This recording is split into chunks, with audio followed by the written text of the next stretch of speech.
আজকে আমাদের পাঠ্য হচ্ছে as you like it, class 11-এর। এটা যদিও একটা নাটক, কিন্তু আমাদের ক্লাস 11-এতে এটা উপস্থাপন করা হয়েছে গল্পরূপে। তোমাকে সেটা আজকে পাঠ্য করতে হবে। পাঠ্য করতে গেলে তোমাকে জানতে হবে এই নাটকের চরিত্রগুলো কী কী আছে, মেইন চরিত্র কটা আছে। মেইন চরিত্র তুমি জানতে পারলে তোমার অনেকটা ওভারভিউ, একটা কনসেপ্ট তৈরি হয়ে যাবে এই নাটকটার উপরেতে। চলো দেখি তাহলে স্টার্ট করি আমরা। এই নাটক পড়তে তোমাকে তিনখানা স্ট্রিপ, এই তিনটে কৌশলটা আমি একের পর এক বর্ণনা করছি। ভিডিওটা স্কিপ না করে ভিডিওটা শেষ পর্যন্ত দেখো, তুমি বুঝতে পারবে। এবং যদি কোনো ডাউট থাকে তুমি কমেন্ট সেকশনে যাবে এবং কমেন্ট করবে। ক্লিয়ার? আমি ভিডিওটা শুরু করছি। ভিডিওটা খুব হেল্পফুল হবে, তুমি দেখো। এর আগে এক অনুরোধ করছি, যদি চ্যানেল নতুন হয়ে থাকো চ্যানেলটিকে সাবস্ক্রাইব করো, লাইক করো, শেয়ার করো। এবং যদি সাবস্ক্রাইব করে থাকো তাহলে thank you my dears. Let us start. আগে দেখো ক্যারেক্টার্সগুলো, নোট ডাউন ক্যারেক্টার্স। দেখো, আবার প্রথমে যাও। আমাদের নাটকের নাম কি হলো? As you like it. এটা লিখেছেন কে? William Shakespeare. নাটকের সেটিংটা কোথায় হয়েছে? সেটিংটা নাটকের অবস্থান কোথায়, কোন রাজ্যে হয়েছে? এই যে সেটিং বলে লিখেছে ফ্রান্স প্রভিন্স। এইখানে পড়লে ফ্রান্স একটা রাজ্যের নাম। আমরা যে ফ্রান্স দেশ নামে জানি সেটা নয়, কিন্তু ফ্রান্স প্রভিন্সে এর অবস্থানটা হয়েছে, ঘটনাটা হয়েছে। আমার যেমন ম্যাকবেথ ঘটনাটা হয়েছে স্কটল্যান্ডে, এখানে স্কটল্যান্ড, এখানে হবে ফ্রান্স প্রভিন্সে। এইবার আমরা যাই একের পর এক ক্যারেক্টার্স, নাটকে কী কী চরিত্র আছে। আমি দেখো এখানেতে 8টা চরিত্রের নাম আমি লিখেছি। এই 8টা চরিত্র করলে তো নাটকটা অনেকটা কনসেপ্টটা ক্লিয়ার হবে। দেখো আমরা তাহলে শুরু করছি। দেখো তাহলে এবার একে হচ্ছে ওল্ড ডিউক। ডিউক মানে রাজা। ডিউক মানে রাজা। এই রাজাকে তো আমরা বিভিন্ন জায়গায় বিভিন্ন নামে চিনি। তুমি দেখবে আমাদের যদি চলে যাও দিল্লিতে তাকে সম্রাট বলে, যদি চলে যাও গুজরাটে রানা প্রতাপ সিং। ঠিক এরকমই ফ্রান্স নামে এই প্রভিন্সটাতে, ফ্রান্স নামে এই রাজ্যটাতে বা এই জায়গাতে আমাদের রাজাকে নামে আমরা চিনি ডিউক। এই ডিউকরা দু ভাই, ওল্ড ডিউক আর ডিউক ফ্রেডারিক, বা একে ডিউক সিনিয়রও বলে। ডিউক সিনিয়র মানে বড় রাজা। কেমন?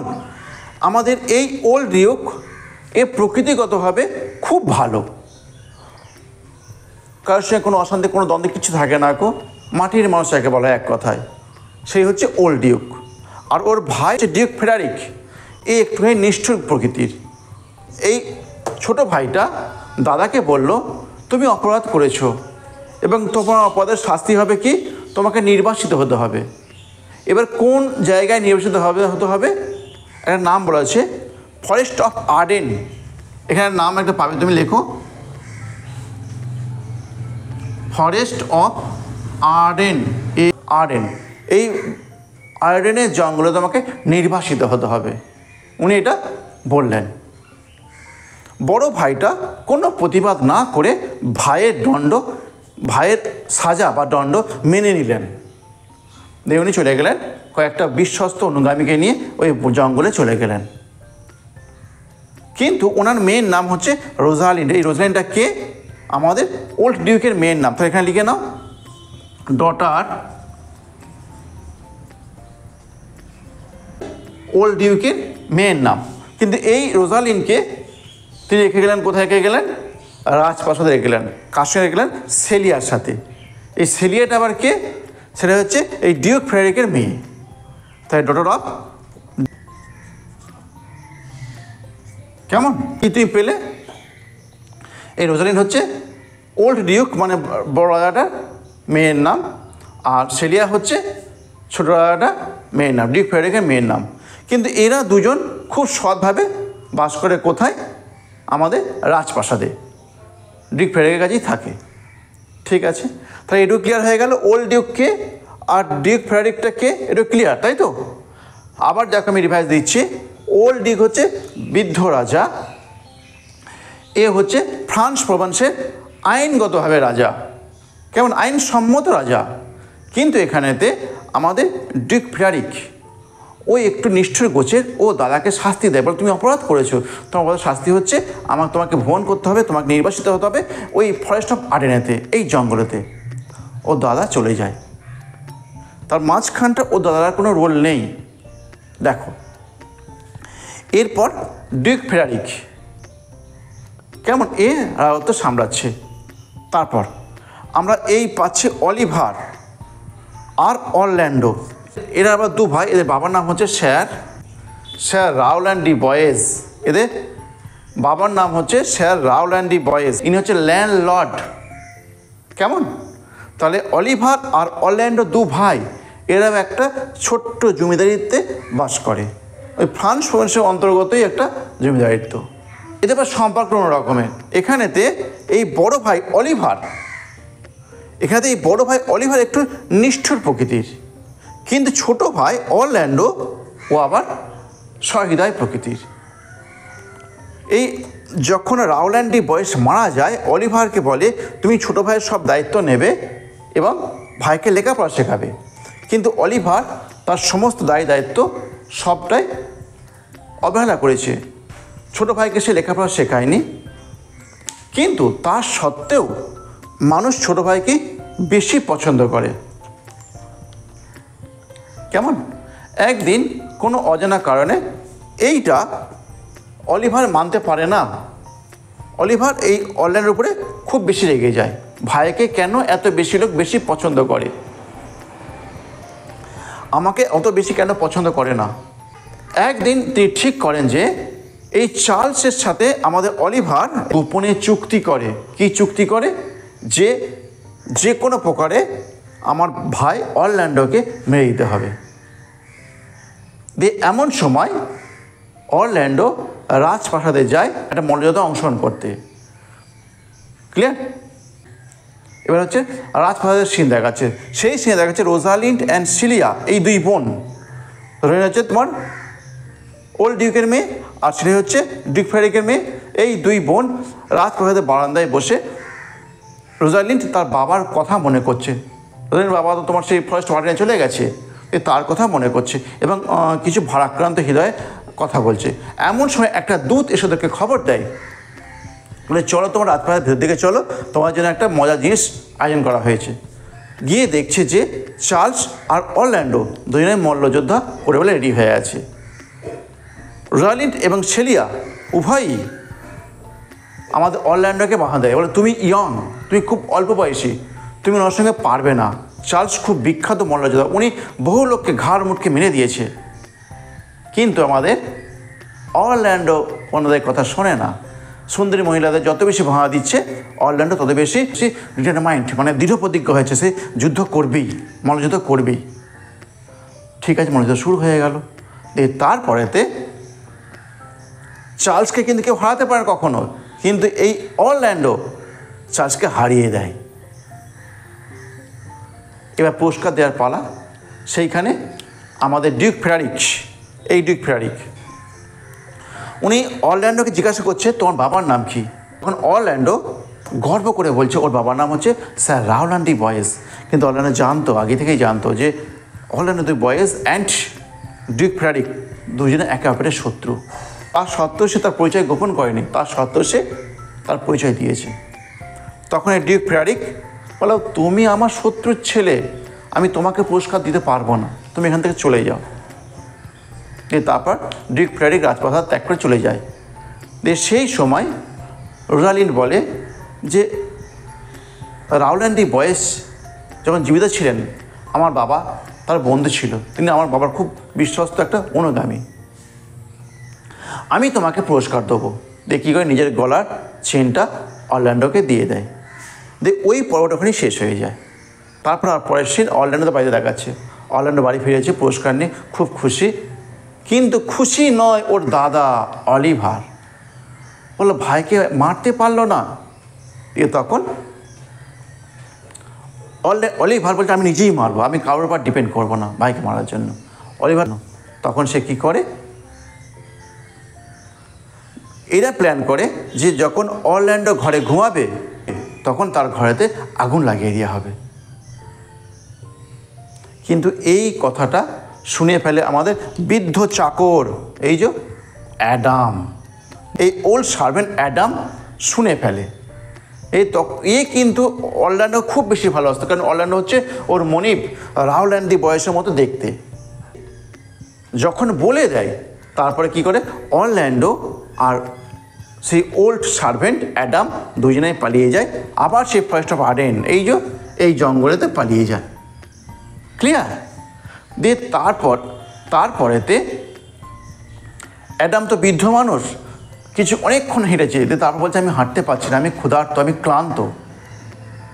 তো তখন ওকে রেখে দিয়ে অরল্যান্ডো খাবারের খোঁজ করতে যায়। দেখে বনের পাশে কিছু লোক কথা বলছে, শুনতে পায়। একটুখানি বন ফাঁক করে বা জঙ্গল কাছে গিয়ে দেখে যে ওইগুলো একদল লোক গোল করে বসে খাবার খাচ্ছে। সেইখানে অরল্যান্ডো তার তরোয়াল বার করে ঝাঁপিয়ে গিয়ে পড়ে, বলে আমাকে খাবার দাও, আমি ক্ষুধার্ত। তখন এই টিমটা কিন্তু ছিল ওল্ড ডিউকের টিম। সেই ওল্ড ডিউক যে বনে গিয়েছিল না, বনে থাকতো না, সেই ওল্ড ডিউকের টিম। সে বলে খাবার খাবে তো তরোয়াল বার করেছো না, তরোয়ালটা ঢোকাও, যত খুশি খাও এখানেতে। যে তখন বলে যে না, আমি খাবো না, আমার একটা সঙ্গে আছে, সে বৃদ্ধ, সে খাবে। তখন আমাদের ওল্ড ডিউক বলে তাকে নিয়ে এসো, তাকে খাওয়াও। তারা খাচ্ছে এবং তার সদ্ভাব ভয় থাকছে, এবং তার মধ্যে একটা পরিচয় পর্ব সেরে ফেলছে, পরিচয় হয়ে যাচ্ছে যে কে কারা কেমন। বিশেষ করে আমাদের অ্যাডাম ছিল, তো অ্যাডাম ওল্ড সার্ভেন্ট, ও তো সব চেনে, সব জানে। হয়ে গেলে পর্বটা শেষ হয়ে গেল। দিয়ে এরপর আবার দেখাচ্ছে রাজপ্রাসাদের সিন। রাজপ্রাসাদ মানে কে? সেই ডিউক ফ্রেডারিক, রোজালিন্ড, সেলিয়া, এরা আছে রাজপ্রাসাদ। দেখো ওই ফ্রান্স প্রভিন্সের রাজপ্রাসাদ। দিয়ে সেইখানেতে ডিউক ফ্রেডারিক খুব রেগে গেছে। কারণটা কি, যাকে আমাদের রাজা, এই রাজ্যের রাজা যাকে রিফিউজ করে, যাকে পুরস্কার দেয় না, রোজালিন্ড রাজাকে অমান্য করেছে, ওর শাস্তি পেতে হবে ওকে। ওর শাস্তি কী হয়, ওরও ব্যানিশড হয়ে যায়, ও নির্বাচিত হয় ওই ফরেস্ট অফ আর্ডেনেতে। কিন্তু ফরেস্ট অফ আর্ডেনেতে যাবে কি করে, তার সত্ত্বেও ওকে তো মানতেই হবে রাজার আদেশ। তখন কি করেছে, এটা একটা পুরুষের ছদ্মবেশ নেয় এবং নাম নিয়েছিল গ্যানিমেড। কেমন? কিন্তু রোজালিন্ড ওকে ছাড়ে না, একা বলো আমিও যাব। তখন এই রোজালিন্ড একটা গ্রাম্য মেয়ে ছদ্মবেশ নেয়, গ্রাম্য মেয়ে। তখন ওর নাম নিয়েছিল কি, ওর নাম নিয়েছিল এলিয়েনা। এই নামটা নিয়েছিল এলিয়েনা। কেমন? এই নামটা নিয়ে ওরা বনে যায়। আর একটা ওরা সঙ্গ পেয়েছিল স্টাচস্টোন একটা ভাঁড়, ওকে সঙ্গে ছিল। তাহলে মোট তিনজন, এই তিনজন স্টাচস্টোন, এলিয়েনা আর এই গ্যানিমেড, এই তিনজন আবার চলে গেল কোথায়, ফরেস্ট অফ আর্ডেনে। ক্লিয়ার? দিয়ে সেইখানেতে ওদের সঙ্গে একটা দেখা হয়, একটা মেষ পালকের দেখা হয়, রাখাল বালকের দেখা হয়। দিয়ে সেইখানে রাখাল বালকের সঙ্গে সাক্ষাৎ হওয়ার পরে ওরা সক্ষম একটা বাড়ি খুঁজে পেতে। রাখাল বালক বলে ওর মালিক বাড়ি বিক্রি করে এখান থেকে চলে যাবে। তখন এই গ্যানিমেড, এলিয়া আর টাচস্টোন ওদের সঙ্গে যা সোনা দানা গহনা, যা টাকা পয়সা ছিল, সেইগুলো দিয়ে ওরা জঙ্গলে একটা বাড়ি পেয়ে যায়, তাই সেখানেই থাকে। কিন্তু রোজালিন্ড, এই যে গ্যানিমেড, ও তো দেখে অবাক হয়ে গেল, এই জঙ্গলেতে প্রতিটা গাছের গুঁড়িতে ওর নাম খোদাই করা কবিতা লেখা। তখন যে এই জঙ্গলের কবিতাকে লিখলো, এরা ভাবতে ভাবতে যখন সময় চলে যাচ্ছে, তখন ও দেখা পায় কার, অরল্যান্ডোকে। কিন্তু এই গ্যানিমেড চিনতে পারে, কিন্তু অরল্যান্ডো গ্যানিমেডকে চিনতে পারে না, কারণ তার পুরুষের ছদ্মবেশ নিয়ে আছে, তো পুরুষ মানুষ সেজে বসে আছে। তখন এই গ্যানিমেড বারবার রোজালিন্ড খুব খারাপ, কিন্তু ততবারই অরল্যান্ডো গ্যানিমেডের প্রস্তাব প্রত্যাখ্যান করে। এইভাবেই সময় চলছে। একটা দিন আমাদের অলিভার, এই যে অলিভারটা কে, অরল্যান্ডোর দাদা। অলিভার আবার জঙ্গলে যাচ্ছে ভাইকে খুঁজতে। যতই হোক একটা লোকলজ্জা আছে, খুঁজতে একাই যাচ্ছে। কিন্তু যেতে যেতে একটা সাপ ওকে জড়িয়ে ধরে। সেইটা দেখতে পায় কে, দেখতে পায় অরল্যান্ডো। ওই মানুষটাকে বাঁচায়। তারপর একটা লায়ন এসে আবার আক্রমণ করে, তখনও বাঁচায়। তারপরে এই অলিভার অনেকটা তার মানসিকভাবে পরিবর্তন হয়ে যায়, যে তখন বলে ভাই আমি তোমাকে ছেড়ে যাব না।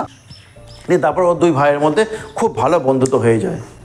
এটাও আবার তাকে শেক্সপিয়ারই লিখেছে যে যদি একটা ভাই বন্ধু হয় সব থেকে বড় বন্ধু হবে, যদি ভাই শত্রু হয় সব থেকে বড় শত্রু হবে। এখানে ঠিক তাই হলো, অলিভার আর অরল্যান্ডো খুব ভালো বন্ধু হয়ে গেল। তখন অলিভারকে নিয়ে অরল্যান্ডো কোথায় বেড়াতে গেল? গ্যানিমেডদের বাড়িতে বেড়াতে গেল। সেইখানে গিয়ে দেখে যে এলিয়েনাকে দেখে ফেলে। কে দেখে ফেলে? অলিভার। ওদেরও প্রথম দর্শনই প্রেম হয়ে যায়, লাভ অ্যাট ফার্স্ট সাইট। তারপরে অলিভার আর এলিয়েনার প্রেম বাড়ে। তারপরে কি হলো, ওল্ড ডিউককে সব বলল যে আমি অরল্যান্ডো, আমি ভালোবাসি রোজালিন্ডকে, এবং আমার দাদা অলিভার ও ভালোবাসে সেলিয়াকে। ওল্ড ডিউক সে বললো হ্যাঁ ভালোবাসি, বিয়েও হবে, সব কিছু হবে। কিন্তু শেষে বললো যে বিয়ে হবে কি করে, ওরা তো আছে সব রাজপ্রাসাদ, ওদেরকে আনবে কে? তখন গ্যানিমেড বলে যে কালকে সকালে ওদেরকে আনার দায়িত্ব আমার। সবাই রাজি হয়ে গেল, ঠিক আছে পরের দিন বিয়ে হবে। পরের দিন এই গ্যানিমেড তার ছদ্মবেশ খুলে ওদের সেজে ফেলছে, মানে আশ্চর্য আসছে, এবং এলিয়েনা তার ছদ্মবেশ খুলে সেলিয়া হয়ে যাচ্ছে। এদিকে বিয়ে হচ্ছে। 8টা হাত, মানে রোজালিন্ড আর অরল্যান্ডো, অলিভার আর সেলিয়া, এই 8টা হাতে একত্রিত হচ্ছে। এদিকে আবার আমাদের সেই ডিউক ফেডারিক নিষ্ঠুর ব্যক্তিটা মেয়েকে খুঁজতে আবার কোথায় আসছে? আমাদের ওই ফরেস্ট অফ আর্ডেন, আবার জঙ্গলে আসছে উনি। বুঝতে পারলে? তাহলে ডিউক ফেডারিক এই জঙ্গলে আসছে। জঙ্গলে আস্তে আস্তে দেখা হচ্ছে কার সাথে? একটা সাধুর সাথে দেখা হয়ে যাচ্ছে। সেইখানে সাধুটা ধর্মোপদেশ, ধর্মজ্ঞান শুনে তিনি আপ্লুত হয়ে যাচ্ছেন, এবং এতটা বেশি আপ্লুত হয়েছেন যে তিনি তার শিষ্যত্ব গ্রহণ করেন। এরপর আমাদের দেখো ওদিকে রাজপ্রাসাদ ফাঁকা হয়ে গেছে, সবাই চলে এসেছে। এরপর কি হলো, আমাদের এই যে এরা সবাই ফেরে, কোথায় ফেরে? রাজপ্রাসাদে ফেরে, আনন্দের সাথে ফেরে। রাজপ্রাসাদ আবার ফ্রান্স প্রভিন্সে আনন্দের জোয়ার ওঠে। এইভাবে হাসির সাথে নাটকটা শেষ হয়। কেমন? এখানে দেখো দুঃখের কোনো অবকাশ নেই। আমার যেমন ম্যাকবেথে যেমন দুঃখতে শেষ হয়েছিল, ওই জন্য বলা হয় ট্র্যাজেডি, মানে বিয়োগান্ত নাটক। কিন্তু আমাদের অ্যাজ ইউ লাইক ইট শুধু হাসি, ওই জন্য এটাকে বলা হচ্ছে কমেডি, মানে হাসির নাটক। এরকম আরও উপকারী ভিডিও পেতে চ্যানেলটিকে সাবস্ক্রাইব করো। বাই বাই, আবার দেখা হবে নেক্সট ভিডিওয়।